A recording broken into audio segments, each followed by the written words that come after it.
지금부터 신남방 정책과 인도 태평양에서의 한국의 지역 전략이라는 주제로 세션을 시작하겠습니다. 안녕하세요. 저는 이번 세션 진행을 맡은 아나운서 김가영입니다. 반갑습니다. 계속해서 이번 세션의 자장을 소개해 드리도록 하겠습니다. 본 세션의 자장인 한동만 국립외교원 아세안 인도 연구센터 고문은 1985년 외교부에 입부한 이후 알제리, 영국, 호주, 뉴욕, 워싱턴 등에서 근무하였고 청와대 외교안보 수석실에서 역임한 후 외교부에서 안보 정책과장, 통상 홍보기획관, 국제경제국장을 역임하였으며 그 후 주 샌프란시스코 총영사를 거쳐 외교부 재외동포 영사 대사를 마친 후 주 필리핀 대사를 역임하였습니다.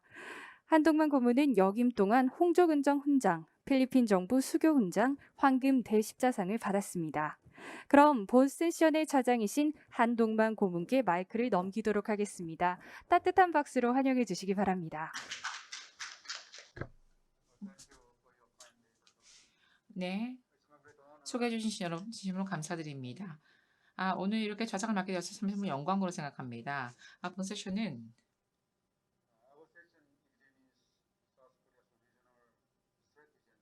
한국의 이 지역에서의 전략, 특히 아태평양 지역에서의 한국의 전략에 대해서 집중적으로 다룰 텐데요. 아시아 지역에서의 지금 한국의 최대의 그 이익을 위해서 이 지역에서의 한국의 또 기여에 대해서 집중적으로 생각해 보는 시간을 갖도록 하겠습니다. 그렇다고 하면 한국이 고려해야 되는 이 지역에서의 전략에서 특히 아태평양의 시대를 맞이해서 한국에 취해야 되는 전략이 무엇일까요? opinions from the perspective of their countries. So let me introduce today's distinguished. 그리고 이번 시간을 통해서 패널들 분들을 설명해 드리도록 하겠습니다. 첫 번째는 발리하리 카우시칸 님이십니다. 싱가포르 국립대학교 중동연구소 연구소장님이십니다. 두 번째는 손열 교수님이신데요. 연세대학교 국제학 대학원 교수님이십니다. 세 번째는 최셴 연구원이십니다. 상하이 국제문제연구소의 연구위원이시고요. 네 번째는 앤드류 여 교수님이십니다. 미국 카톨릭 대학교 정치학 교수님이십니다. 다섯 번째는요, 조원득 교수님이십니다. 외교부 국립외교원 아세안 인도연구센터 연구교수님이십니다. 그리고 마지막 패널님은 최원기 교수님이십니다. 아세안 인도 연구센터 책임 교수님이십니다. 네, 국립외교원에서 재직 중이신데요. 그리고 이상의 지금 이분들이 저희와 함께하고 계십니다. 네, 김진영은 국립외교원장님이십니다. 먼저 원래 계획사를 세주시기로 하셨는데 안타깝게도 세정이 있으셔서 저희와 함께하지 못하게 되셨습니다. 시간 제약이 있기 때문에 한 10분 정도로 시간을 조금 제한해 주시면 대단히 감사하겠습니다. 그러면 우선 빌라하리 카우시칸 연구소장님을 먼저 모시도록 하겠습니다. 이전에 외교부에서 37년간 근무하면서 러시아 연방대사, 뉴욕 유엔 상임대 이사님 등 다양한 국내외 다양한 임무를 수행한 경험이 있으십니다. 현재는 싱가포르 국립대학교 중동연구소장이십니다. 현재 지금 이번 발표에서는 한국이 무엇을 해야 되는가, 특히 아세안 지역에서 협력을 위해서 무엇을 해야 하는지, 그리고 또한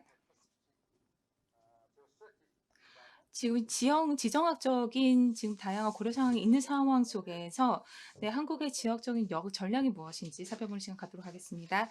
네, 연구소장님. participate.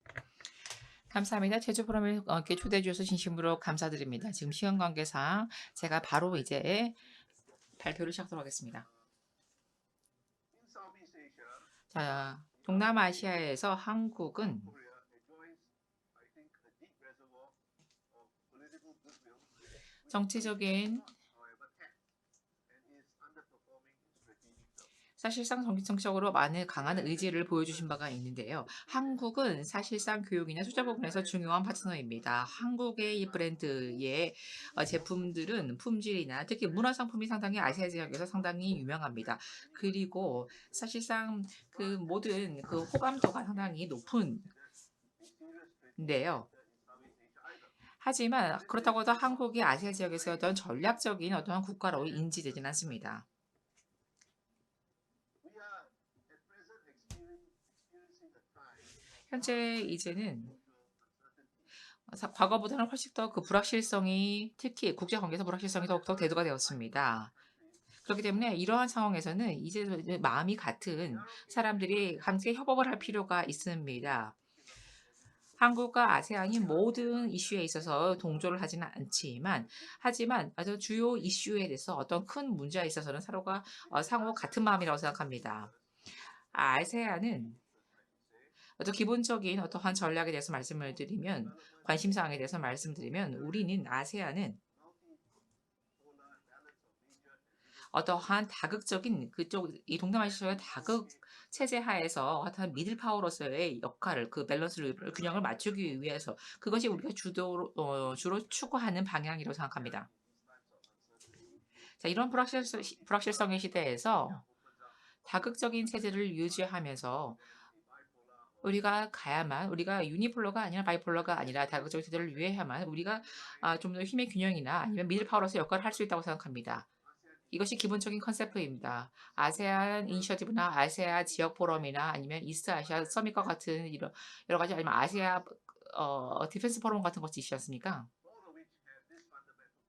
자, 이러한 모든 포럼들이 사실상 공동의 어떠한 목적을 추구를 하고 있습니다. 실질적으로 다른 아세안 외 지역에 있는 국가와 협업을 하면서도 이런 다극적인 체제를 유지를 하려고 노력을 하고 있습니다. 이제 한국은 사실상 이 모든 포럼의 지금 회원 국가이기도 한데요. 자, 이러한 관점에서 우리는 왜 한국의 전략적인 어떠한 잠재력이 왜 우리가 우수하다고 생각하는지를 잘 이것이 설명한다고 생각합니다. 자, 한국은 신남방 정책을 현재 수립하지 않았습니까? 상당히 환영할 만한 정책이라고 생각합니다. 하지만 사실상 좀 솔직히 말씀을 드리면 사실상 신남방 정책에 뭔가 새로운 정책은 담겨있지 않다고 생각합니다. 한국은 아세아와 실질적으로 수십 년간 좋은 관계를 유지해 왔습니다. 그리고 양자 국 관계도 많은 아세안의 회원국가와 양자 관계도 굳건하게 유지해 왔습니다. 그래서 여러 가지 선언들이 있었고 여러 가지 협약이 있었고 많은 프로젝트나 이니셔티브와 그리고 여러 정책 분야에서 많은 협업 관계가 있었습니다. 아세아 지역의 많은 국가와 한국 간의 이러한 좋은 관계가 있었는데요. 하지만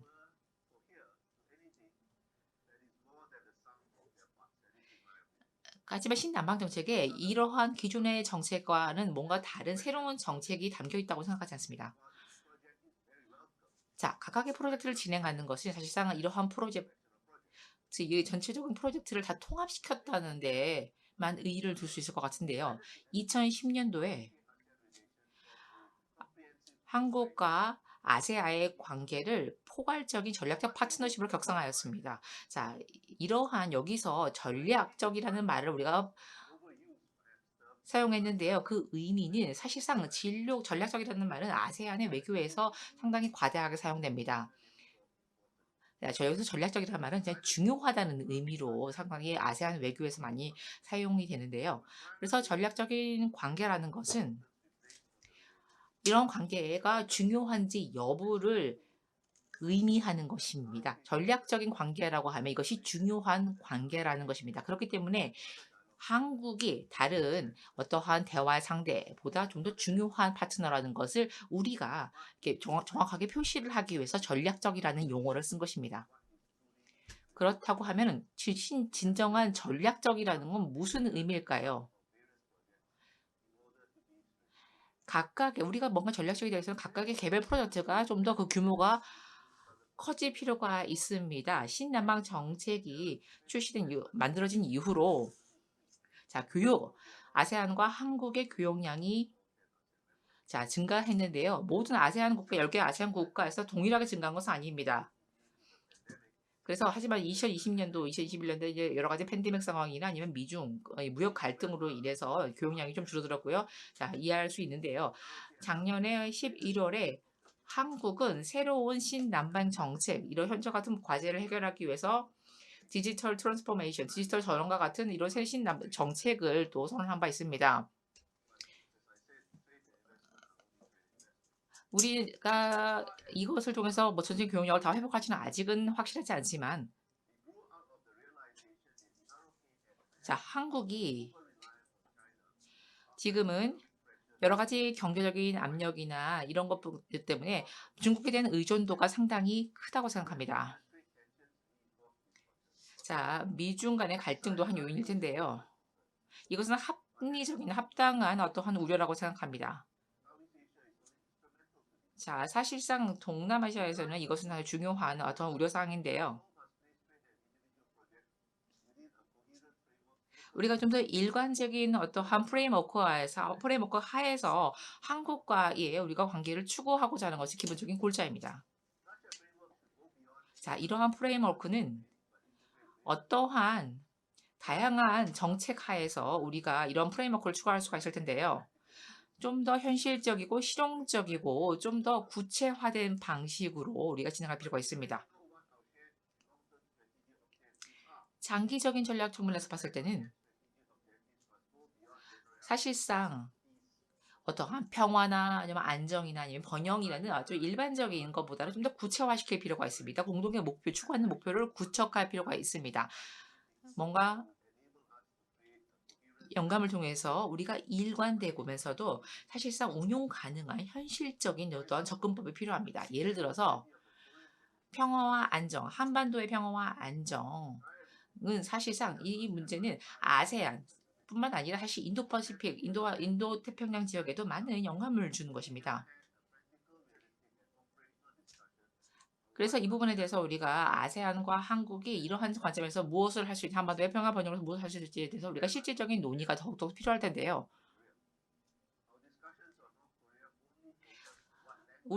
저희의 토론은 사실상 어떠한 외교적인 수사에 그치는 것이 아니라 외교적인 수사라는 것이 중요하지만 수사는 수사일 뿐입니다. 우리가 단순히 선언문 그 이상의 어떤 액션이 필요합니다.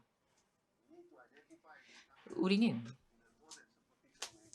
좀 더 단순히 표면적인 게 아니라 그 이면에 좀 더 깊은 프로그레스를 만들기 위해서 노력할 필요가 있습니다. 각각의 이슈에 대해서 진정하게 합의를 할 필요가 있고 어느 그 바운더리를 결정해서 어떻게 해야만 우리가 실질적인 어떤 현실적인 변화를 만들어낼 수 있을지를 그 경계를 정확하게 규정할 필요가 있습니다. 자, 이러한 토론을 위해서는 역시 한국 역시 이 동남아시아 지역 그리고 아세안 지역에 대해서 좀 더 전체 관심도를 아세안 지역의 관심도를 좀 더 확대할 필요가 있습니다. 아세안 지역 역시 한국에 대한 관심 분야를 좀 더 확대할 필요가 있습니다.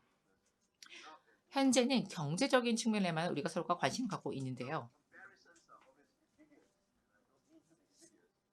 그리고 우리가 비교를 할 수 있을 것 같은데요. 우리가 역사를 봤을 때 한국의 외교의 역사를 봤을 때 1977년도에 후쿠다 독트린, 일본의 후쿠다 독트린과 거의 유사하다고 생각을 합니다. 후쿠다 독트린 같은 경우에는 하나의 프레임워크입니다. 일본이 사실은 40여 년간 이러한 동남아시아 정책을 만드는 데 있어서 기본 골자가 되었던 것이 바로 후쿠다 독트린입니다. 자, 그 이후로는 사실상 우리가 이제 미들 파워로서 한국과 일본 그리고 또 호주가 있는데요. 어떠한 미드 파워로서 미 중간에 어떠한 전략적인 포지션을 취하는 것이 이제 가장 중요해졌습니다.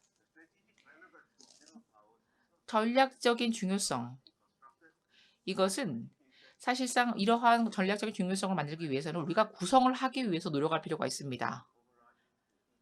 그래서 전체적인 프레임워크를 다 아우르는 하나의 독트린을 우리가 만들 필요가 있습니다. 신남방 정책 같은 경우는 사실상 이 어떠한 프레임워크나 아니면은 독트린에 해당하다고 생각하진 않습니다. 제 의견인데요. 그래서 경제적인 관계 이후로도 우리가 이러한 부분에서 좀 더 토론의 범위를 확대할 필요가 있습니다. 감사합니다. Thank you. 네, 감사합니다. 인사이트를 저희와 함께 공유해 주셔서 대단히 감사합니다. 10년 전에 제가 외교부에서 10년 전에 제가 아시아 리저널 포럼을 담당을 했었습니다. 의심의 여지 없이 아세안은 굉장히 중요한 핵심적인 역할을 하였습니다. 특히 싱가포르의 기여도가 컸었습니다. 그리고 이제 인텔렉추럴, 제 지적인 또 만약에 지식들을 인사이트를 공유해 주셨는데요. 한국이 또 전략적인 이 영역을 넓혀 나가는 데 있어서 북한과 그다음에 정제적인 부분을 넘어서서 저희가 전략을 넓혀야 될 필요가 있다라고 말씀을 하셨는데 한국의 또 신남방 정책이 다 교역적인 부분에 조금 치중을 했다라고 이제 좀 의견을 주셨고요. 자, 두 번째 저희 발표자입니다. 손열 원장님이십니다. 연세대학교 국제화학대학원 교수님이시고요. 그리고 또한 동아시아연구원 원장님이십니다. 손열 원장님께서는 어떠한 방식으로 한국이 지역적 영내 전략에 있어서 어떠한 역할을 해야 하는지, 특히 인태 지역에서 어떤 역할을 해야 되는지에 대한 의견을 주시도록 하겠습니다. 네, 감사합니다.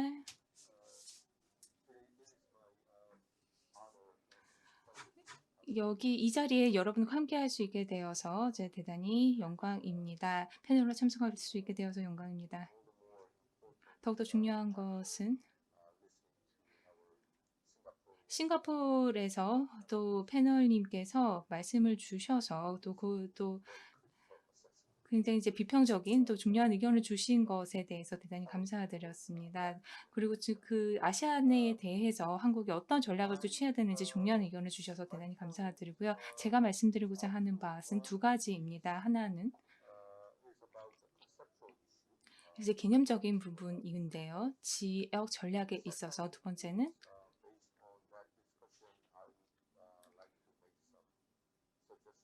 또 제안하는 바가 있습니다. 향후 정부 또 새로운 또 이제 정부적인 차원에서 또 제가 또 제안하고자 하는 부분이 있는데요.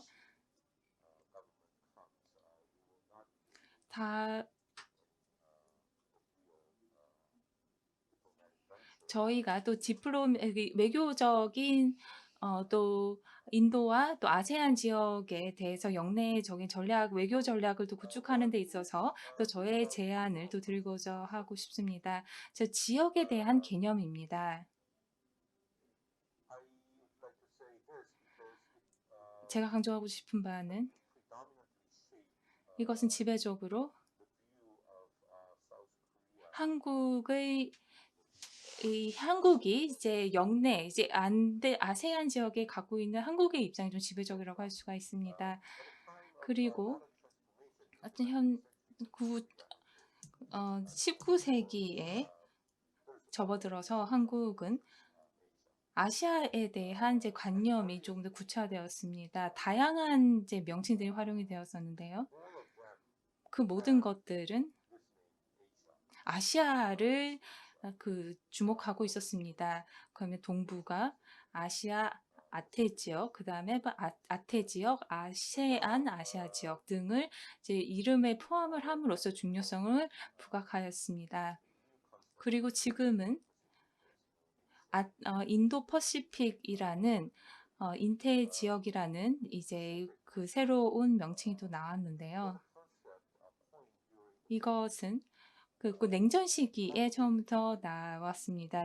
미국이 이제 주도를 했는데 그 다음에 일본을 통해서 이제 이 아이디어가 개념이 개발이 되었습니다. 경제적으로 이제 선진국의 주조로 구도로 이제 이것이 만들어졌었고 한국이 냉전을 겪으면서 그 당시에 이 개념이 한국과의 상황에 그렇게 부합하지는 않았습니다. 그리고 동북아 지역이 그다음에 이제 노태우 정권, 김대우 정권, 노무현 정권을 거치면서 현재까지 이르기까지 대부분의 영내 이니셔티브는 한국 정부가 주도한 영내 이니셔티브는 이제 동북아를 이제 키워드로 잡고 있습니다. 이로 인해서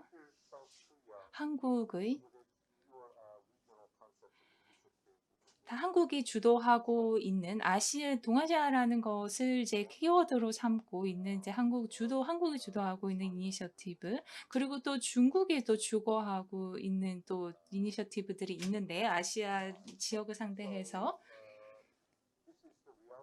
그리고 한국은 지금 이러한 영내 상황 속에서 지금 이제 입장을 갖고 있는데 인태 지역과 같은 경우는요.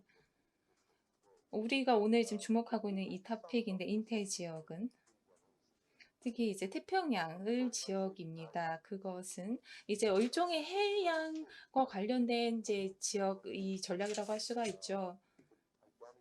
그리고 해양 민주주의에 기반을 두고 있다고 할 수가 있습니다. 이와 같은 것에 대한 확인은 호주나 일본이나 과 같은 국가에는 굉장히 부합하다고 생각을 하는데 일본과 같은 경우는요. 아시아 지역을 떠나서 서구권으로 조금 더 붙는다라는 그런 의견도 좀 있었는데요. 아시아의 정체성 문제에 대해서 있었고, 그리고 이제 이것이 지금은 이제 인도퍼시픽으로 관점이 조금 더 벗었고, 그다음에 호주와 같은 경우는 조금 서구에 가까운 국가라고 또 할 수가 있는데요. 그러면 태평양이라고 한다라고 하면 이 컨셉이 다 이제 포괄한다고 할 수가 있습니다. 제가 말씀드리고자 하는 것은 한국은요, 초기에 인도퍼시픽 아태 지역에서는 조금 더 이제 좀 더 한 발 뒤로 머무르는 입장이었습니다. 왜냐하면 중국의 재균형 또 밸런싱 정책 때문에 또 그랬을 것이고 한국이 또 일본이 주도하고 있었기 때문에 그 총리가 또 주도를 하고 있었고 또 한국이 또 조금 이제 그 일본과의 갈등이 또 있었기 때문에 이 갈등이 있는 상황이었기 때문에 한국이 조금 주춤했던 그런 경향이 있었습니다. 그리고 이런 측면에서 보았을 때 인태 지역에 또 진입하려고 하는 이제 한국의 입장에서는 조금 더 레이트 커머, 조금 한 발 늦은 후발주자라고도 할 수가 있습니다. 그리고 한국의 신남방 정책 그리고 인도 태평양 지역에서 고려를 해 보았을 때 조금 후발주자라고 할 수가 있고요. 그렇기 때문에 한국과 같은 경우에서는 인태 지역과 관련한 그 구체적인 또 정책을 가지고 있어야 된다고 생각합니다. 그리고 인태 지역과 같은 경우는요, 저희 고모님께서도 말씀을 주셨듯이 아세안 지역은 굉장히 다각적이고 다층적인 국가입니다. 한국은 그로 인해서 영내 전략을 구축을 해야 될 필요가 있는데 인태 지역을 중점으로 둔 영내 정책을 구축해야 될 필요가 있습니다. 그리고 이것을 할 때 지정학적 그리고 지리학적인 그 고려사항을 감안한 상황에서 구축을 해야 되고 구상해야 될 필요가 있다고 생각합니다. 또한 미국과 중국의 전략적인 경쟁 상황에서 보았을 때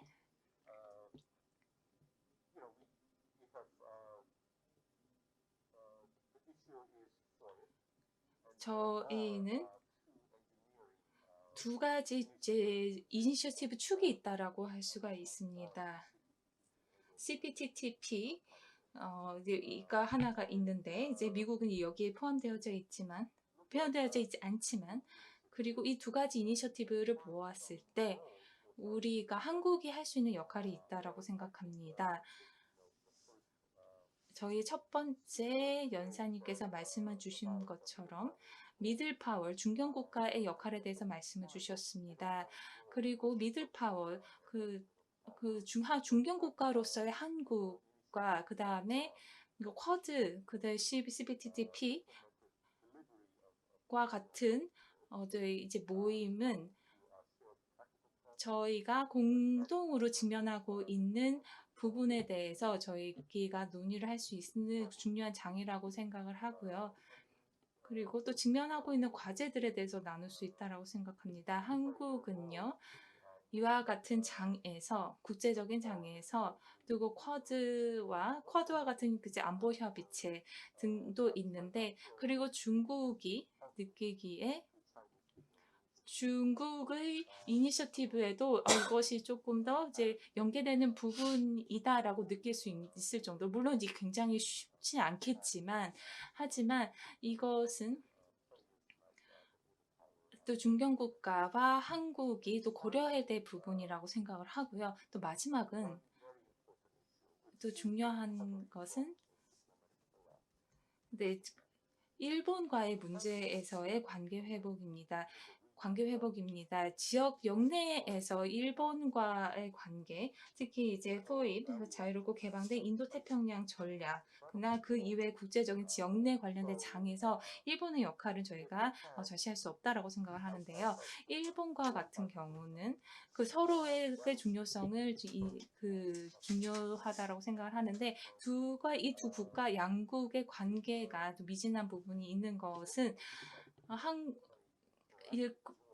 한국이 이 지역적인 역할을 하는 데 있어서 이니셔티브를 또 추진해 나가는 과정에 있어서 전략적인 또 이 환경이 또 제약이 될 수가 있습니다. 일본과의 관계가 좋지가 않다면 그렇기 때문에 일본과의 관계 회복이 굉장히 한국에도 중요한 부분이라고 생각을 합니다. 특히 이 영내의 그 관계성, 영내의 전략을 저희가 추진해 나가는 데 있어서 일본과의 관계 회복이 굉장히 중요하다라고 생각합니다. 네, 여기까지입니다. for your excellent 손율 교수님, 훌륭한 발표 감사드립니다. 자, 인도태평양 지역은 사실상 어떻게 지리적인 어떠한로 정의할 수 있는 것을 넘어선다고 생각을 합니다. 지역적인 경제나 아니면 지리적인 어떤 경제적인 이유나 아니면 정치적인 이유로 봤을 때 이곳은 상당히 중요한 어떤 지역이 아닌가 생각합니다. 또 이제 한국의 이니셔티브가 여러 가지 아세안부터 해서 자, 인도 태평양 지역에서의 어떤 관계를 좀 더 확대하는 데 노력을 기울여야 된다고 말씀하셨고요. 또 한국이 하나의 중견 국가로서 이 지역에서의 이니셔티브를 이끌어야 한다라고 또 말씀하셨는데요. 상당히 흥미로운 것 같습니다. 여기서 중요한 점은 자, 이 시간. 이제 사실 일본과의 관계를 이제는 좀 더 미래 전략적인 관계로 만드는 데 있어서 만들어야 할 시기가 양자적으로 서로 협업을 더 제고할 수 있는 어떠한 관계를 구축할 시기가 되었다고도 말씀하셨는데요. 예, 감사드립니다. 현열 교수님 감사드립니다. 그러면 세 번째 연사분을 모시겠습니다. 네, 앤드류 여 미국 카톨릭 대학교 정치학 교수님이십니다. 맨스필드 재단에서도 연구원으로 일하시고 계시고요. 그렇다고 하면 자, 질문인데요. 한국은 지역적 전략을 어떠한 방법으로 지역적 전략을 자, 미국의 관점을 봤을 때 인도태평양 지역에서 한국은 어떠한 전략을 추구하는 것이 좋을까요? 이 부분에 대해서 답변 부탁드립니다. 네, 대표님 감사드립니다. 안녕하십니까? 오늘 여러분께 패널로 이렇게 함께하게 되어서 상당히 영광으로 생각합니다. 제가 지금 지난주에도 주제를 준비하면서 관련 분들과도 좀 커뮤니케이션을 했었는데요. 제가 미국의 관점, 한국이 앞으로 어떠한 지역적 전략을 추구해야 되는지에 대해서 미국의 관점에 대해서 말씀해 달라고 여쭤보셨는데요. 자, 인도 태평양 지역에 대한 우리가 우선 이해가 선제돼야 될 것입니다. 그리고 한국의 관점도 또 일본의 관점도 있을 텐데요. 자, 어쨌든 저는 미국의 관점에서 말씀을 드리겠습니다. 자, 전문가들은 자, 한국이 미국과 중국 간에서 어떠한 해칭 전략을 추구하고 있다, 구사하고 있다라고 얘기하는 사람들이 있습니다.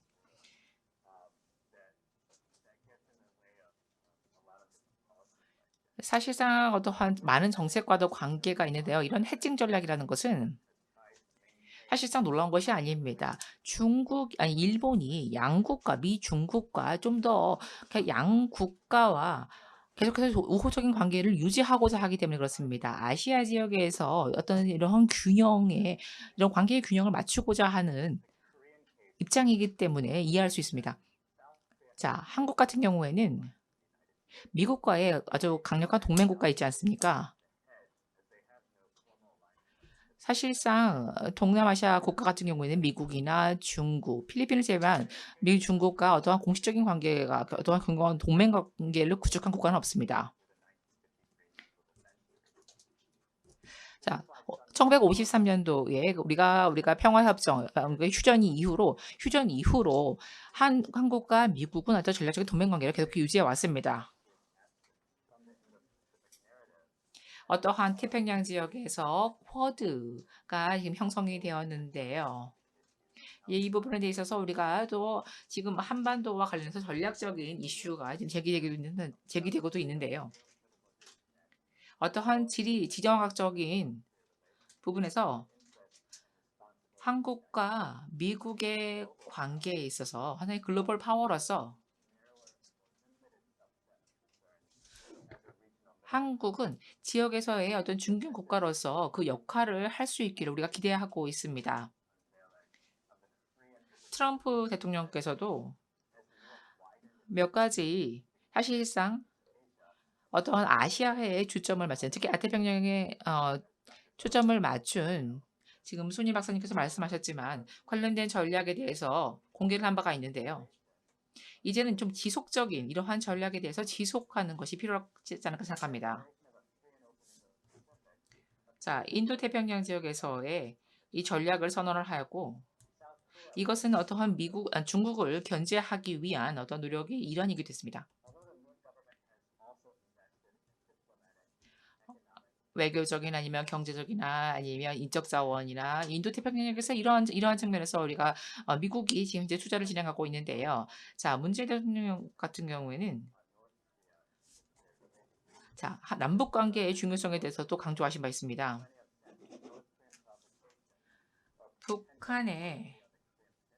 사실상 북한은 우리 한반도 문제에 있어서 항상 한반도 불안을 야기하는 국가입니다. 하지만 우리가 이러한 남북 관계를 우리가 개선하기 위해서 문재인 대통령께서도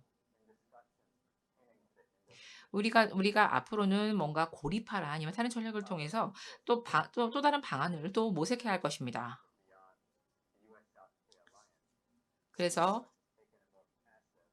문재인 대통령 같은 경우에는 계속해서는 좀 더 이 지역에서의 이러한 지리정학적인 환경을 바꾸기 위해서 수동적이 아니라 좀 더 적극적인 행보를 보이고 계십니다.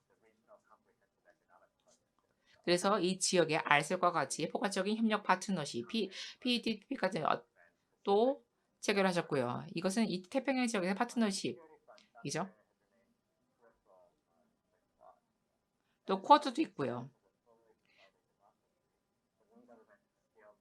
문재인 대통령께서는 자, 북한의 어떤 인권 문제에 있어서 역시 한국도 이제 미국과 이제 같은 입장이라고 말씀하셨고요. 또 이제 중국의 신장지구도 인권 문제가 지금 대두가 되고 있지 않습니까? 자, 이렇게 우리가 좀 민주적으로 한국이 이러한 인권 문제에 있어서 이런 태도를 보이는 것은 상당히 우리가 환영할 만한 것이라고 생각합니다. 자, 호주 같은 경우에는 사실상 인도태평양 전략은 미국의 인도태평양 전략은 이 지역에서의 아시아 지역과 아시아 지역을 범아시아 지역을 나누는 이 주요 전략으로 우리가 지금 채택을 하고 있는 것인데요. 자, 현재 정부에서는 정부에서는 최근에도 공동선언이 있었는데요. 좀 더 독립적인 어떠한 입장을 취하기 위해서 예를 들어서 이제 쿼드 같은 경우에도 적극적으로 가입하는 거나 그렇게 태도를 보이지 않고 좀 더 중립적인 태도를 유지를 하고자 하는 것 같습니다. 이것이 하나의 해칭 전략일 텐데요.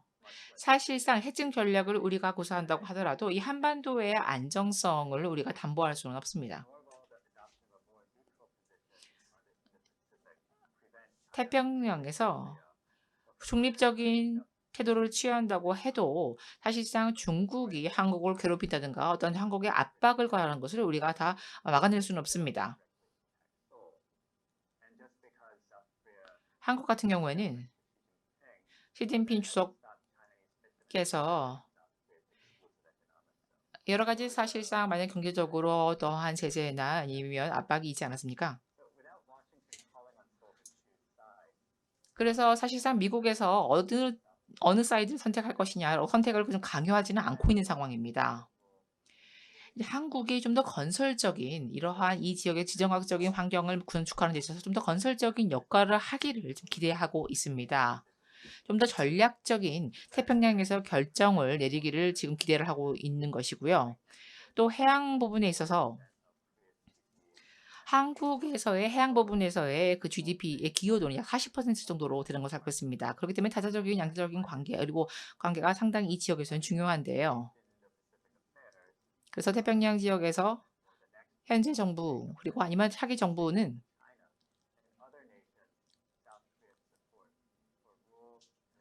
다른 주변 국가, 중국을 포함한 다른 주변 국가도 한국의 역할을 기대하고 있을 것입니다. 자, 중국을 이런 한국의 태도에서 입장에서 중국을 항상 배제할 필요 없습니다. 사실상 우리가 국제법을 준수하는 방향으로 나간다고 하면 전제 주변 국가와의 관계를 우리가 고려할 수가 있겠죠. 자, 미국의 관점에서 자, 한미 간의 이 공동선언문을 발표한 것은 상당히 환영할 만한 어떤 신호라고 생각합니다. 앞으로 적극적으로 미국의 태평양 전략에서 적극적으로 참여할 수 있을 것이라 기대할 수 있고요. 건설적인 역할을 할 수 있으리라 기대하고 있습니다. 자, 미국의 관점에서 제가 말씀을 드렸는데요. 자, 최원기 박사님께서도 이 부분에 대해서 좀 말씀을 하지 않을까 생각하는데요. 자, 신남방 정책에서 사람과 번영과 그리고 이제 평화 이런 세 가지 P를 지금 그게 주요 필러가 되고 있는데요. 인프라 개발이나 아니면 인도적인 지원. 자, 이러한 것도 사실상 전략적으로 어떤 영향을 줄 수가 있습니다. 이러한 정책적인 관점에서 평화를 구축하는 데 있어서 말입니다.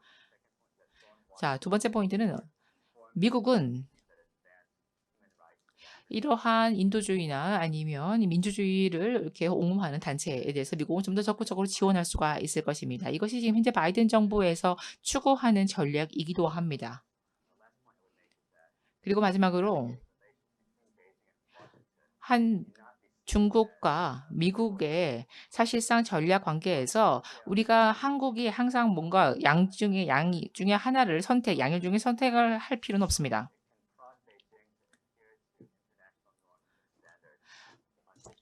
베이징이 국제적인 규범을 우리가 여러 가지 사이버 위협이나 아니면 어떠한 저작권이나 이런 부분에서 국제적인 규범을 준수한다고 하면 중국과의 관계도 얼마든지 개선이 될 수 있다고 생각을 합니다. 그렇기 때문에 한반도 평화에 있어서도 또 중국이 할 수 있는 역할을 해야 할 것입니다. 감사합니다. 네, 여 박사님 대단히 감사합니다. 네, 현재 안보적인 문제를 지금 측면에 저희가 지금 노출되어져 있습니다. 특히 북미 관계 속에서. 그리고 이 베이징의 입장과 지금 중국의 입장과 미국의 입장, 워싱턴의 입장이 지금 좀 상충한 부분이 있는데요. 이번 한국이 이와 같은 지정학적인 상황 속에서 한국이 지금 유사 입장국과의 관계 속에서 지금 가치를 공유하고 특히 인텔지어가의 관계를 또 공유를 하는 것이 되게 중요하다고 말씀하셨습니다. 그리고 워싱턴 DC에서 이제 한미 정상회담이 있었는데 또 이 기회를 통해서 이제 양자적인 관계뿐만 아니라 다자적인 또 관계를 또 확대할 수 있을 것이라고 기대하고 있습니다. 문재인 대통령과 바이든 대통령의 이 양국의 행정부는 관계성과 나아갈 방향에 대해서 말씀해 주셨고요. 네, 네 번째 지금 조원드 지금 교수님이십니다. 아세안 인도 연구센터 연구교수님이십니다. 국립외교원에서. 저희 교수님께서는 국제관계학 그리고 비교 경제학에 대해서도 이제 강의를 하고 계시고요. 오늘 이 자리에서 조원근 박사님은 한국의 나아갈 방향성에 대해서 의견을 주실 것입니다.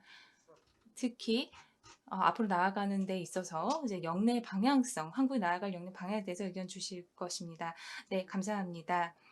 오늘 이 자리에서 여러분들과 함께 저의 또 개인적인 관점을 또 여러분들과 함께 공유할 수 있어서 대단히 영광입니다. 특히 이제 인태 지역에서 또 한국의 전략적인 또 방향성에 대해서 공유할 수 있게 돼서 영광입니다. 지금 현재 우리가 직면하고 있는 세계는 다양한 문제에 직면하고 있습니다. 그리고 지금 신흥국들이 라이징 파워라고 불려지는 국가들이 있는데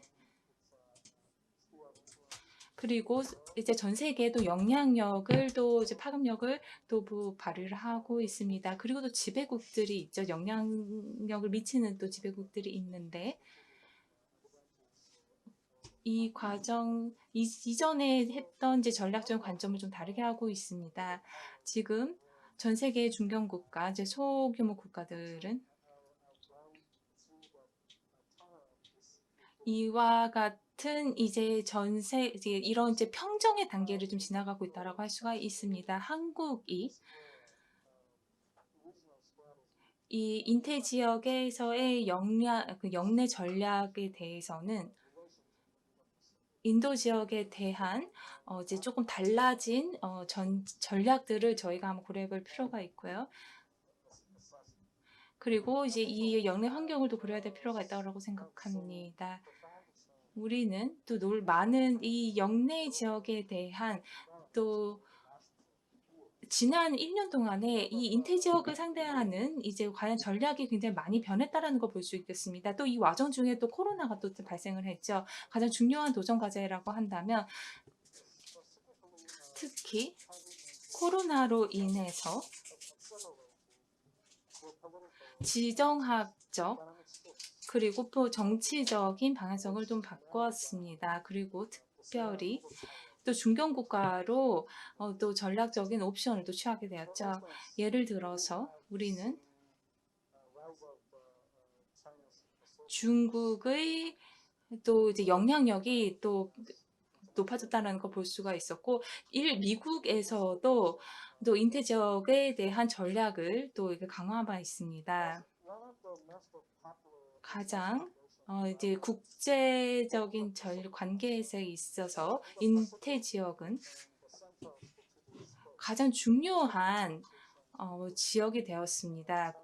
특히 중국의 1대1로 전략, 미국이 또 주도하는 인태 전략에 있어서 가장 중요한 지역을 차지하게 되었습니다. 아세안 지역의 중요성은 인태 지역에서의 중요성뿐만 아니라 미국이 앞으로 지속적으로 이 건설적인 영향력을 인태 지역에서도 발휘를 계속 해나가실 것인가가 지금 우리에게도 이제 계속 이제 주고봐야 될 부분인데요. 미국은 중국의 영향력의 증가에 대한 대응으로 이 유사 입장국들 예를 들어서 쿼드 안보협의체 국가들과도 함께 이 지역을 지금 운영을 하고 있는데 중국과 같은 경우는요 계속적인 지배력을 특히 중국의 남중국해의 지역으로 영향력을 강화해 나가고 있습니다. 이 안에는 현재의 국제관계학 속에서 인태 지역에서 저희가 이끌어내 도출해낼 수 있는 함의가 두 가지가 있는데요. 하나는 지배국 선진국 간에 또 이런 이제 충돌과 이제 갈등 구도가 주변 국가들에게서는 불안정성을 또 줄 수가 있습니다.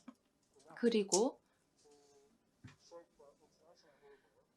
하지만 전체적인 국제 질서를 완전 전환시킬 만큼의 다른 국가들 영향을 받지는 못할지 모르겠지만 산업혁명과 포스트 코로나 시대에서의 국제 관계성 등에서는 영향을 저희가 할 수 있는 역할이 있다라고 생각을 있고요.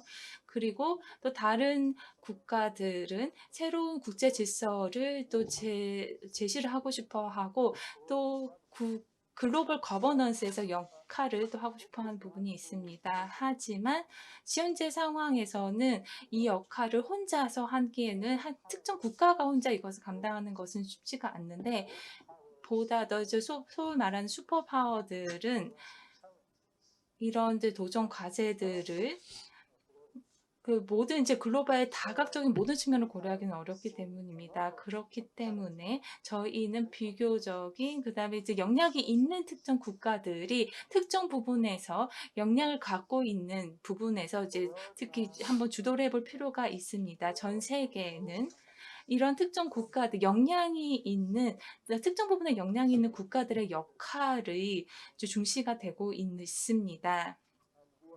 그리고 우리가 지금 노동력에 있어서도 굉장히 이제 차이가 굉장히 격차가 많이 나고 있고 중견국가 같은 경우에서는 리더십을 발휘할 수 있는 부분이라고 생각을 하는데 또 새로운 분야 과제들에 대해서 서플라이 체인 또 이제 회복력, 그다음에 인프라 문제, 그다음에 역량 강화 문제, 그다음 기후 변화, 팬데믹을 대처하는 데 있어서 중견 국가들이 영향력을 선도할 수 있다라고 생각을 하고요. 한국은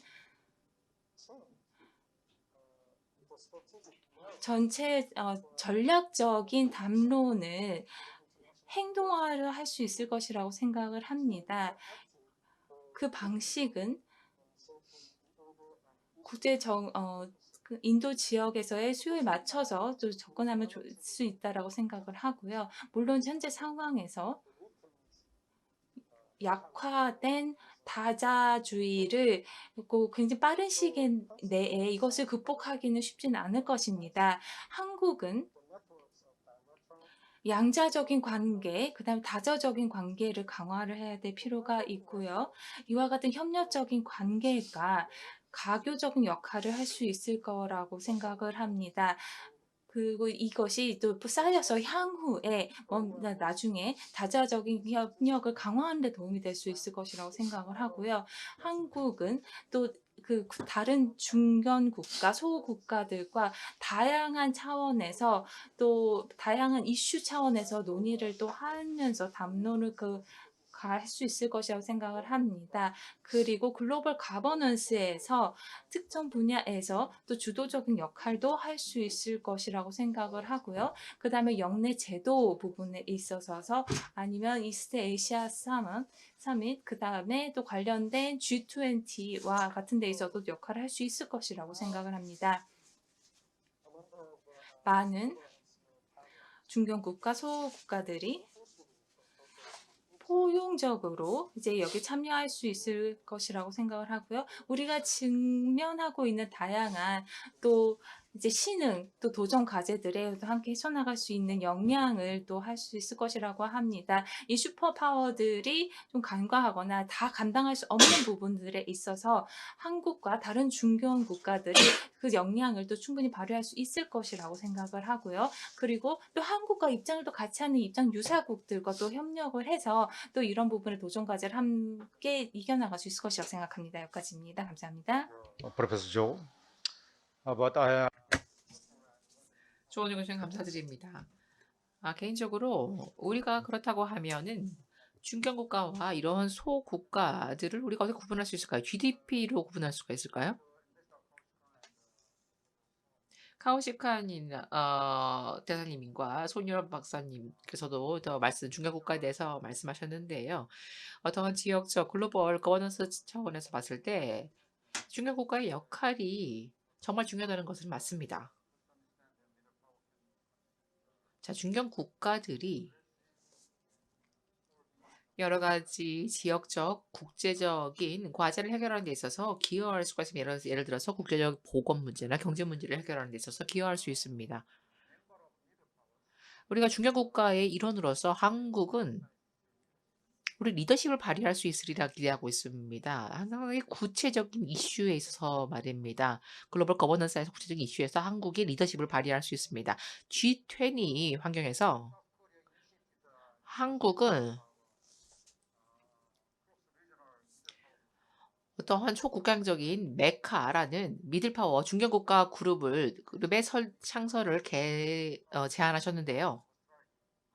한국과 여기는 멕시코와 그다음에 호주 등이 포함이 되어 있습니다.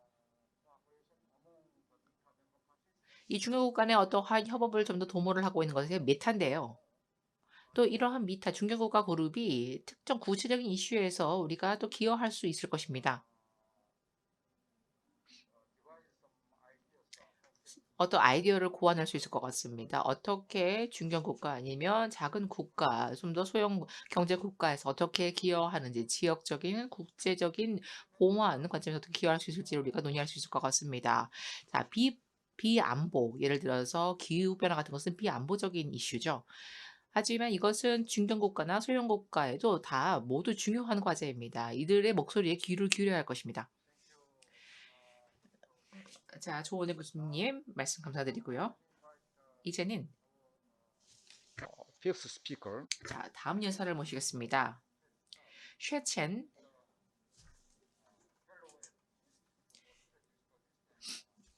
Research 박사님이신데요. 상해 국제문제연구소 연구위원님이십니다. 그리고 해양극지연구센터 연구원으로도 일하시고 계시고요.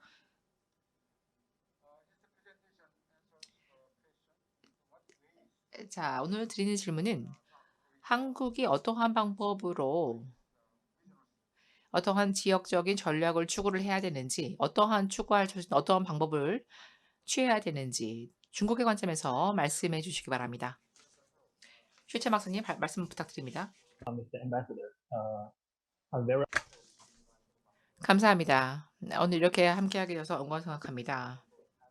패널로 함께하게 되어서 기쁩니다. 인도 태평양 지역과 그다음에 한국의 신남아 정책에 대해서 논의하게 되어서 기쁜데요. 오늘 말씀드리고자 하는 것은 인도 태평양과 한국에 있어서 자, 우선은 인도 태평양 지역 지정학적으로 이제 중요한 지역으로 대두가 되고 있습니다.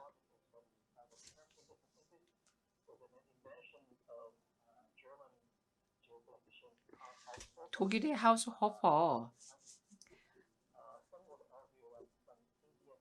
1920년도에도 이런 인도 태평양 지역의 중요성에 대해서 그 독일의 학자께서 말씀하신 적이 있으신데요. time that 당시에 기본적인 개념은 인도양 지역에서 사실 인도양 지역에는 중국의 여러 가지 인프라가 인도양을 접하고 있습니다. 특히 북인도양 가쪽에는 여러 지금 중국의 항만이 위치한 곳인데요. 자, 2007년도에 신조 아베 그리고 아소 신조 아베 총리와 아소 그래서는 번영과 관련된 어떤 말씀하신 바가 있는데요. 인도 태평양 지역에서의 어떠한 일본의 전략에 대해서 말씀하신 바 있습니다. 자, 중국은 우리가 지금 중국어로 우리가 이제 여러 가지 수단, 레버리지라는 말이 있는데요.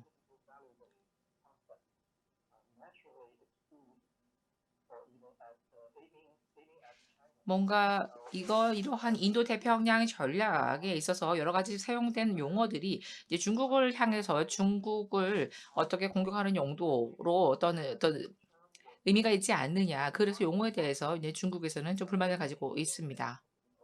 인도 태평양 지역에서의 또 민주주의라는 그리고 또 유사 입장 국가들 간의 이러한 어떤 인도주의 전략에 대한 용어가 들어가 있는데요. 이 부분에 대해서 이제 중국 입장에서는 좀 불편하게 생각하는 측면이 있습니다.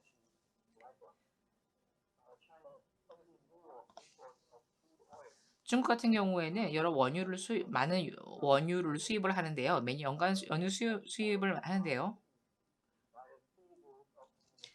해상 경로를 통해서요. 특히 인도 태평양 지역을 지나면서 이 원유를 수입합니다. 그렇기 때문에 중국은 이 지역은 중국한테 상당히 중요한 지역이고요. 그래서 중국은 우리가 지금 딜레마라고 지금 생각을 하고 있는데요. 말라카 해역 같은 경우에 우리가 오일가스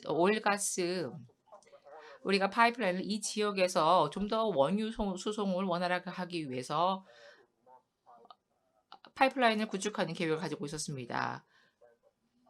하지만 경제학적으로는 그렇게 타당하지가 않았죠. 자, 인도 태평양에서 사용된 용어와 관련해서 He rang the alarm bell to the Chinese. 우리가 중국에서는 하나의 이것이 알람벨과도 같았습니다. 사실상 호주와 그다음에 다른 이 인도나 이러한 쿼드 국가들과의 협력을 강화하기 위한 목적으로 이렇게 접근을 하고 있다고 제가 생각을 하고 있는 것인데요.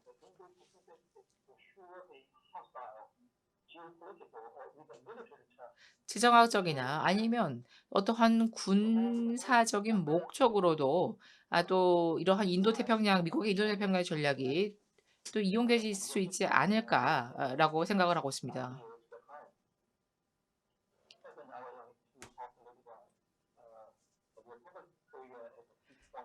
사실상 한국 같은 경우에는 중국은 한국과 특히 한국의 문재인 정부와 계속해서 우호적인 관계를 유지하고자 합니다. 그래서 친남방 정책을 통해서 지금 한국의 현 정부는 이런 아세안 지역과의 여러 가지 교역을 확대하기 노력하고 있지 않습니까? 자, 팬데믹이 있는 상황에서 한국은 하나의 글로벌 주요 공급 국가로서의 역할을 했습니다.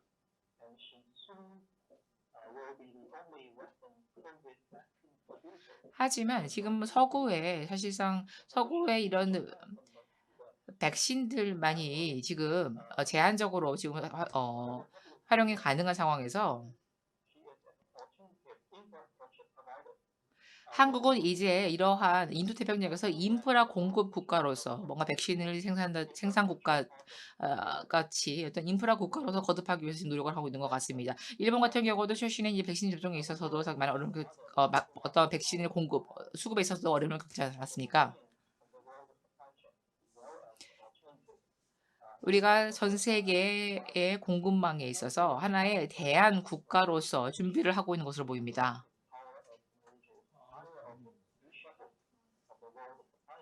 자, 이러한 한국의 역할을 확대하게 되면 전 세계 공급망에 있어서도 변화가 있을 것이고 그리고 중국과 정치적 아니면 경제적인 관계에 있어서도 변화가 있을 것입니다.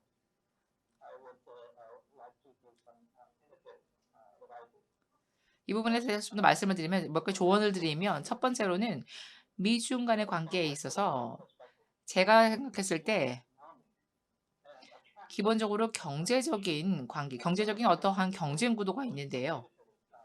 그리고 지역에서는 또 군사적인 어떤 충돌 가능성이 있습니다.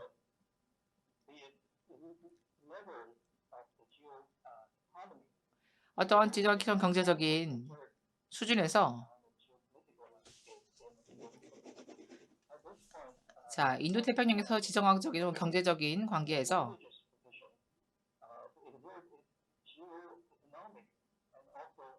지정학적, 경제적 사실상 이러한 관계에서 미중 간에 이렇게 경쟁 구도가 있는 상황에서 한국의 역할이 상당히 지정학적이나 아니면 경제적으로 중요하다고 생각합니다. 그게 제 의견이고요. 그리고 두 번째로는 이 뭔가 이제는 좀 저자세로 눈에 띄지 않는 어떠한 어, 처세라고 해야 될까요? 그러한 입장을 유지하는 것이 저는 필요하다고 생각합니다. 한국을 위해서 말입니다. 전략적으로 지금 경쟁이 진행되고 있는 상황에서 아직도 많은 것이 불확실하지 않습니까? 우리가 확실하게 단언할 수 있는 것은 없습니다. 전체적인 규모나 그 깊이, 경쟁의 규모나 깊이를 우리가 사실상 과거에는 이렇게 미중 간에 이런 경쟁 구도가 만들어진 바가 없습니다. 계속해서 심화되고 있지 않습니까?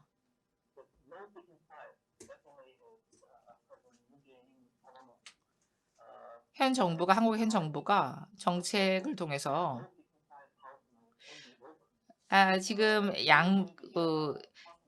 양자 간에 지금 미국과 중국 간에 지금 선택을 하지 않는 전략을 고수하고 있는데 이것이 계속해서 지속되기는 어려울 것이라 생각하고 있습니다.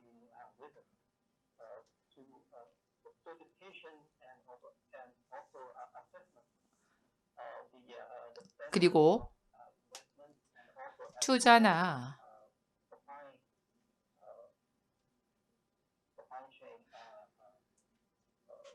어떤 공급망에서 공급 국가로서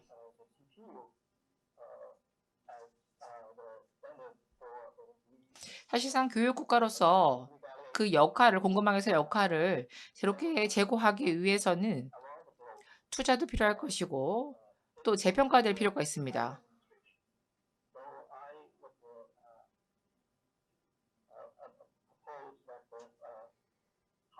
그래서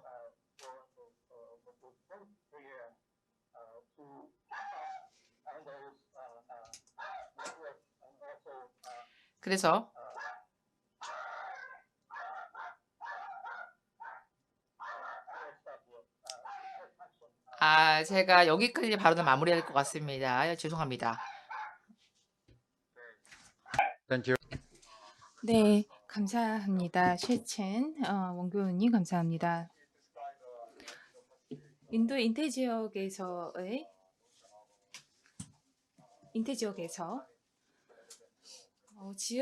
지정학적인 부분보다도 경제적인 부분도 고려를 해야 된다라고 이제 의견을 주셨습니다.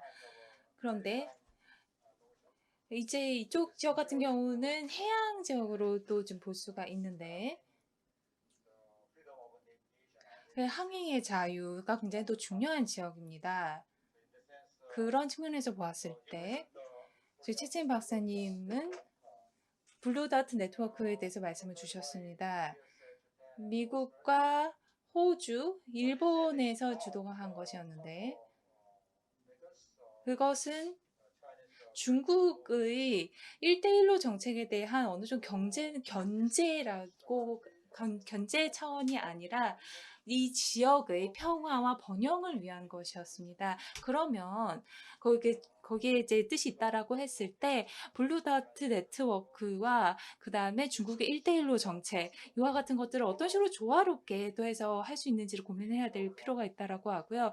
우리가 함께하고 있는 또 이제 이 지혜를 모은다면 보다 더 번영하는 또 미래를 구축해 나갈 수 있지 않을까 싶습니다. 또한 실첸 박사님은 클린 네트워크에 대해서 말씀하셨습니다. 클린 네트워크는 아직 지금 초기 단계에 있다라고 할 수가 있는데요. 블루다트 같은 네트워크 상황에서 이제 보면 그럼에도 굉장히 이제 낙관적이고 장제적인 맞지만 또 이겨나가야 할 또 문제가 있습니다. 인증 문제, 그다음에 펀딩 문제 등이 또 이제 문제가 될 수가 있죠. OECD와 같은 경우는 이 플랫폼을 이제 설계를 했습니다. BDN용으로. 이것은 이 인프라 투자를 또 활성화하기 위한 것을 목적으로 두고 있죠. 이제 저희 다음 이제 토론자를 모시도록 하겠습니다. 네, 최원기 교수님이십니다. 아세아 인도 연구센터 책임 교수이십니다. 국립외교원에서요. 현재 지금 신남방 정책, 미국의 인도 태평양 전략 등을 주제로 연구를 진행을 하고 계십니다. 네, 마이크 넘기도록 하겠습니다. 우선 이 세션에 또 올게나이저로서 모든 이제 패널 분들께 대단히 감사드리고요. 또 그 해외에서도 참석하고 계신 우리 연사님들께도 또 감사의 말씀 드립니다. 그리고 앤드루 여 박사님. 굉장히 지금 시차 문제로 인해서 굉장히 좀 시간이 좀 늦은 시간인데 이제 여기 이 자리에 좀 참석하시기 위해서 늦은 시간까지 저희와 미국 시차 기준으로 늦은 시간까지 저희와 또 함께 해주신 것에 대해서 감사드립니다. 굉장히 또 간결하고 또 의미 있는 또 의견들을 많이 들었습니다. 한국이 이제 아태 지역 영내에서 할 수 있는 취할 수 있는 전략에 대해서 말씀을 많이 해주셨는데요. 저는 특정한 질문에 대해서 또 말씀 주셨던 것을 좀 덧붙이는 형태로 진행하도록 하겠습니다. 네, 하우시칸 소장님 굉장히 늘 하시는 것처럼 굉장히 이제 비평적이고 이제 솔직한 말씀을 주셨습니다. 굉장히 이제 솔직하게 저희와 의견을 공유해 주신 부분에 대해서 굉장히 또 감사하다고 생각을 합니다. 이제 몇 가지 코멘트를 조금 드리고 질문을 좀 해드리고 싶은데요. NSP가 좀 취약하다, 좀 약하다, 이제 약간 그 전략적인 차원에서는 조금 약하다라고 의견을 주신 부분에 대해서는 공감을 합니다. 하지만 NSP는 저희 한국의 신남방 정책의 전체는 아닙니다. 그리고 저희는 또 신남방 정책에서는 또 굉장히 다른 영역도 많이 다루고 있습니다. 그리고 투자와 교역은 하나의 저희의 세 가지 핵심 이제 주력 상황에서 한 가지에 불과를 하고요. 저희는 또 다시 두 개의 그 외교적 리밸런싱, 그 재균형화가 두 번째 또 축입니다. 한국은 전통적으로 그 4대 강국, 4대 강국의 그 많은 교역을 또 하고 있고, 그리고 한국의 외교 전략 측면에 있어서 아세안 국가들은 이제 그 다음의 입장을 이제 중시를 이제 차지해 왔었습니다. 이제 이 아세안 지역이 이제 중점화가 된 것인 거죠. 그리고 제 첫 번째 구성에 있어서 NSP가 이제 일 하나에 불과하다라는 거. NSP를 이행하는 데 있어서 사실 우리가 애당초 구성했던 것과는 또 실제 진행하는 데 있어서 조금 이제 방향이 비껴나간 부분이 있습니다. 경제적인 부분이 조금 더 많이 또 개발됐고 또 양자적인 관계, 저희가 이제 다자적인 관계보단 양자적인 관계에 조금 더 치중하게 되었고, 이행하는 과정에 있어서 그 다음에 안보 문제가 좀 간과되었습니다. 기존의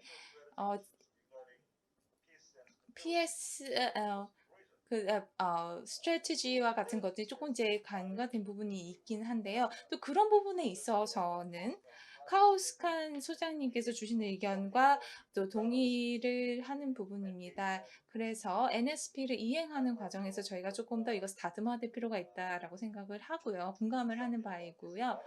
그래서 이제 균형화하는 거죠. 이 NSP를 저희가 향후 추진해 나가는 과정에서. 그리고 그럼 이제 질문을 하고 싶습니다. 말씀 주시는 NSP가 그 경제적인 이익에 조금 더 치중해 있다. 너무 많이 치중해 있다. 그리고 너무 교역 위주다라고 말씀하셨습니다. 한국이 아직 아태 지역에서 아세안 지역에서 좀 역량을 많이 발휘하지 못하고 있다라고 말씀하셨는데 그러면 한국이 어 그 동남아 지역에서 그 경제 부분, 교육 부분을 제외하고 다른 영역에서 저희가 어떤 부분을 좀 더 하면 될까요? 저희한테 조금 이와 같은 저희가 아직 충분히 역할을 못하고 있다라고 한다면 이 부분을 좀 저희가 향후 이것을 또 개선해 나가는 데 있어서 혹시 아이디어를 좀 주실 수 있으신지요? 그리고 또한 중국의 쉐첸 박사님께 두 번째 질문이 있습니다. 한 달 전쯤에 문재인 대통령이 워싱턴으로 가서 바이든 대통령과 회담을 가졌습니다. 그리고 한미는 굉장히 왕성한 이제 보고서를 한미 관계성에 대해서 특히 인태 지역의 관계성에 있어서 또 공동 성명을 또 내기도 하였죠. 그래서 한미는 한일 비전 인권을 중시하고 국제법을 중시하는 이런 데에서 이제 의견 함께 하겠다라고 말씀하겠습니다.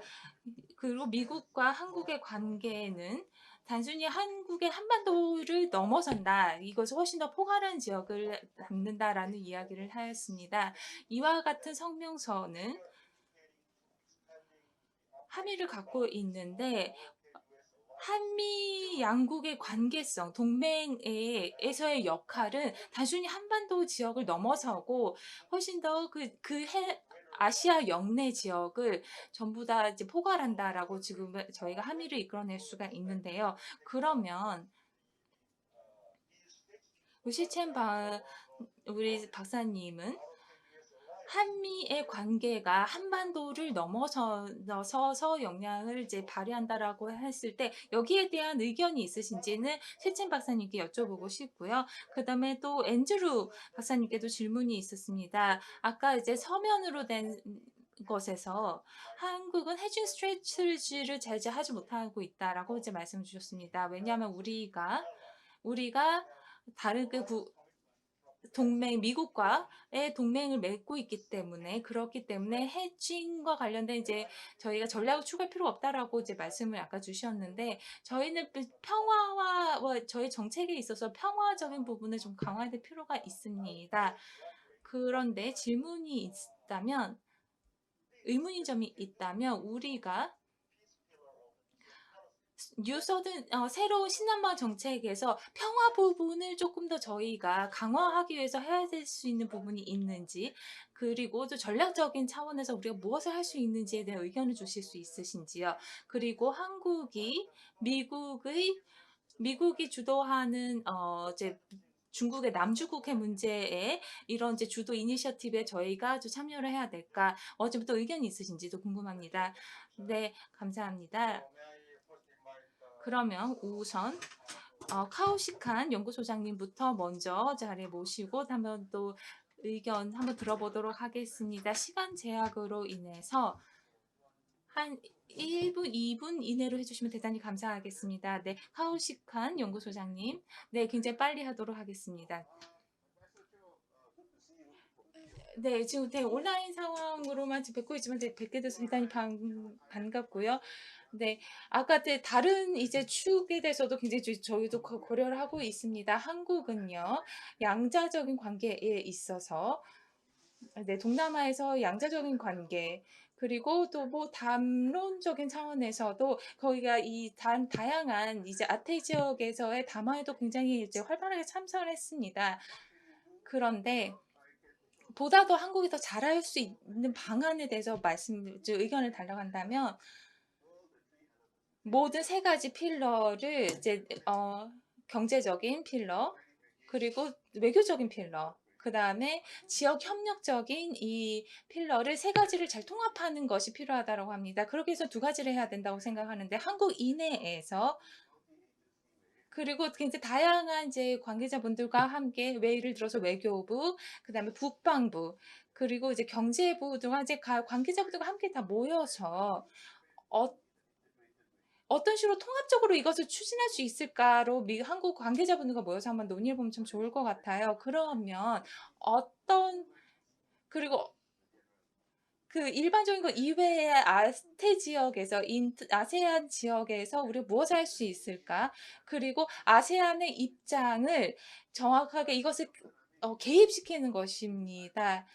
왜냐하면 저 같은 경우는 제가 지금 은퇴한 지 조금 이제 되었지만 그럼에도 제가 정부 관계자분들과 이제 많은 지금 이제 전략적인 대화를 많이 하고 있는 상황인데요. 그래서 저희는 많은 대화를 했죠. 하지만 구체적인 이슈에 대해서는 이제 전반적인 것이 아니라 구체적인 사례로 들어가다 보면 조금 더 이제 변화된 부분이 있어서 이걸 통합하실 필요가 있다고 생각합니다. 감사합니다. Now, Dr. 그러면 우선 최재 박사님 말씀을 듣고 그다음에 여 박사님 말씀을 듣겠습니다.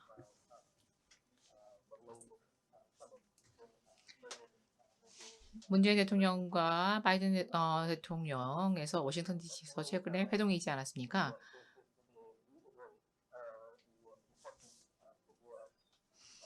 한국과 그다음에 미국의 이러한 동맹 관계도 상당히 중요한 여정이었다고 생각합니다. 한국은 특히 이제 제조 국가로서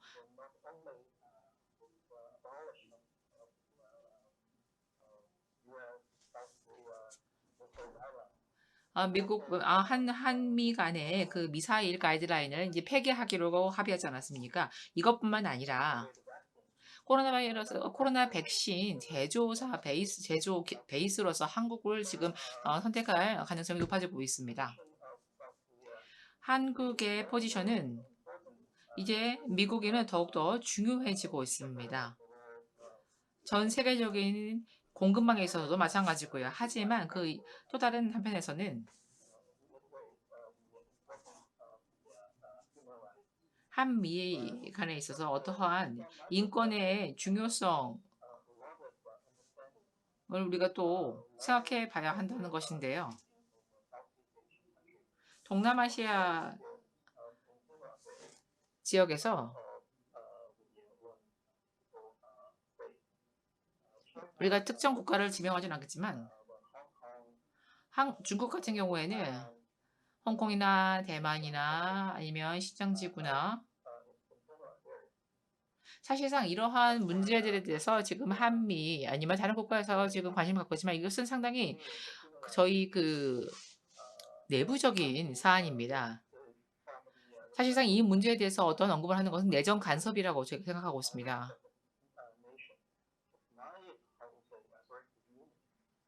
그렇기 때문에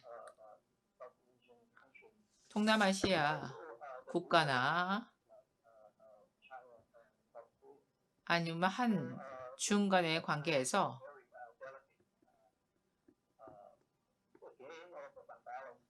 우리가 사실 밸런싱을 맞추는 게 균형을 맞추는 게 이러한 그 국가 간의 이런 민감한 사안에서 균형 맞추는 게 사실상 쉽지가 않습니다.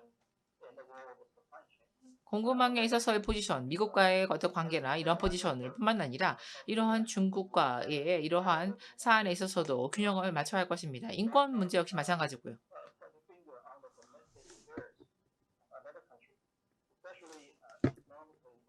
경제적으로 한국은 중국에는 상당히 중요한 경제 협력 국가입니다. 우리가 미중 간에 이러한 경쟁이 진행되고 있는데요. 이러한 경쟁 구도가 어떠한 방향으로 나아갈지 어떠한 지정학적 관점에는 서브 파워 관점에서 어떻게 나아갈지를 전 세계가 유심히 또 관심을 가져야 할 필요가 있다고 생각합니다. 어떠한 하드 파워 경쟁이 아니라 지금은 이제는 소프트 파워 경쟁입니다. 과거에는 하드 파워 경쟁이지 않았습니까? 지정학적인 아니면 군사적인 어떠한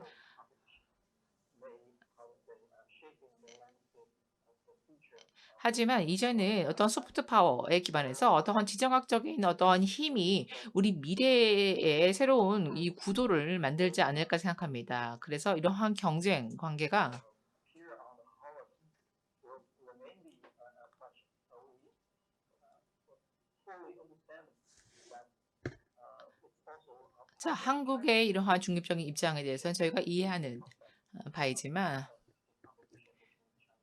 자, 미래에는 자, 미중 간의 이런 경쟁 관계를 역시 고려해서 좀 입장을 선택할 수 있기를 바랍니다. 자, 그다음에 자, 여 교수님, 제가 시간이 많지 않은 관계로 제가 간단히 말씀드리겠습니다.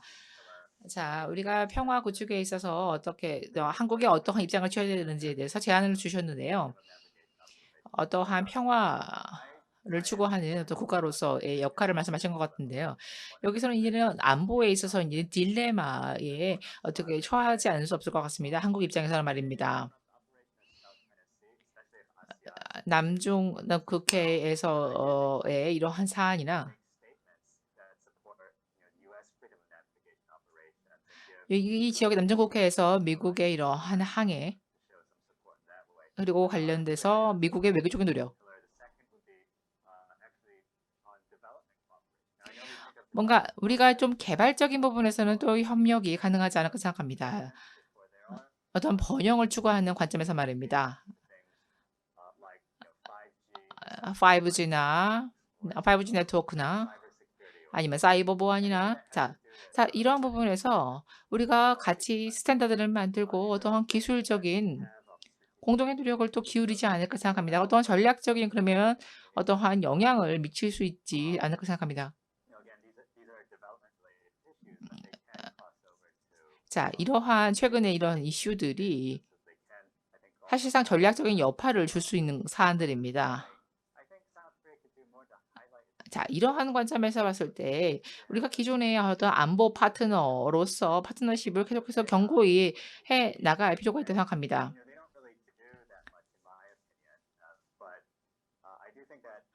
제가 생각했을 때는 새로운 신남방 정책이라는 프레임워크 하에서